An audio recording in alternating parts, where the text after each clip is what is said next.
Hello guys, আমি এখন আমার পার্লারে রয়েছি। এই দেখো, আমাদের এখন কোনো কাজ নেই, আমরা বেকার বেকার বসে আছি এখানে।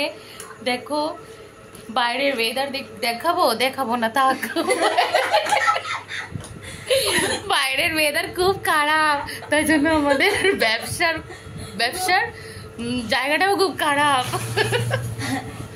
আর কি বলবো গাইজ, এটা আমার একটা ফালতু ব্লগ যেটা আমি করছি। এর থেকে বেশি আমি কিছু বলতে পারছি না, ঠিক আছে? হ্যাঁ, এটা আমার টাইম পাস, এটা আমার একটা প্র্যাকটিসের ব্লগ। ব্লগ করে কিভাবে আমি আজকে জানলাম। ঠিক আছে, আমার থোবরাটা একটু দেখে নাও।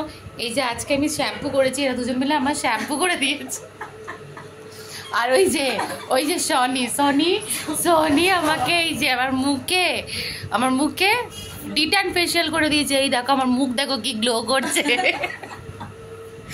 আর কি বলবো, চলো আবার পরের মুহূর্তে অন্য কিছু দেখাবো, ঠিক আছে?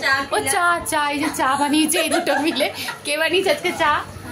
তুমি বানিয়েছো? আচ্ছা, ও চা বানিয়েছে, ভালো বানিয়েছে। এই যে খাওয়া কমপ্লিট আমাদের, আমার আগে এরা দুজন মিলে খাওয়া কমপ্লিট। হ্যাঁ, তারপরে যা বেঁচে ছিল ওটা আমি খেলাম।